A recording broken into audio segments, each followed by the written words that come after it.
balita na ikay mawiwili. Mga nagbabagang kamao, mga buksi. So mga par, sa viral nga po na pinag-uusapan sa Paris Olympics kung saan pinutakti ng batiko si Emin Khelif, ang Algerian boxer na sumali sa women's boxing. Kahit isa itong biological na lalaki, pumutok ang pambabatiko sa tubong Algeria mga idol dahil sa ginawa ng kanyang kalaban kahapon na si Angela Carini ng Italy na 46 seconds pa lang ng laban nila mga idol. Sumuko kaagad ang tubong Italia sa bakbakan dahil hindi nito maatid na lumaban sa isang tunay na lalaki sa ibabaw ng boxing ring. Ayon pa nga sa post-fight interview ni Carini mga idol, sa ilang taon daw nito sa boxing sports, ngayon lang daw siya nakatikim ng pinakamalakas na suntok sa bakbakan kahit sanay pa naman siya na lumaban sa malalaking fighter. Iba daw talaga mga idol ang hagod ng suntok ng isang tunay na lalaki kung saan matagal niya daw hinintay ang pagkakataon na to mga idol na makalaban sa Olympics at para mag-uwi ng gold sa kanyang bansa, pero sa isang iglap lang daw mga idol nawala ang lahat ng kanyang pangarap dahil feeling niya dinaya daw siya sa laban matapos makalaban ang totoong lalaki sa sports ng suntukan para lamang sa mga babae. Wala masasabi natin dito mga idol, magalit man tayo sa sitwasyon na to, pero wala din kasalanan ng tubong Algerian boxer na si Emin Khelif sa pangyayari na to dahil una po sa lahat mga idol,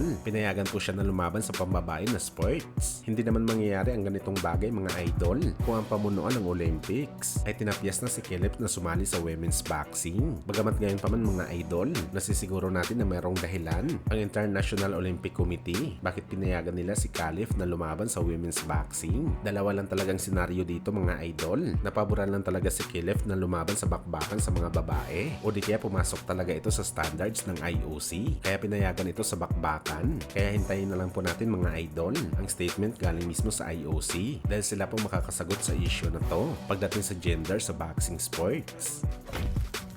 Sa kabilang banda naman mga idol, asawa ng ating pambansang kamao Manny Pacquiao na si Ma'am Jinky Pacquiao. Bigla itong nagalit nang nalaman niya na binatukan pala ng siko ni Rukia Anpo ang ating pambansang kamao Manny Pacquiao sa kanilang kakatapos lamang na exhibition fight. Sa video kasi mga idol na nilabas ni Feliciano Ador, makikita natin na pagkatapos ng laban, nagre-reklamo talaga si Boss Manny sa siko sa batok ni Anpo. Talagang nasaktan daw siya mga idol sa patama na yon kung saan mga idol.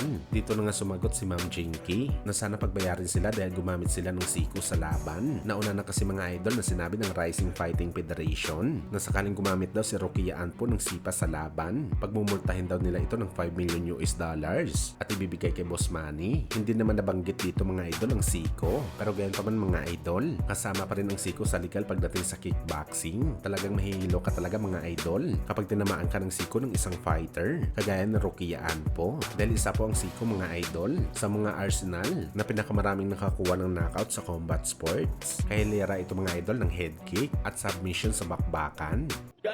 Siko, madam, siko. Bayad na sila rin. Kaya na yung siko. Tingnan mo na po na.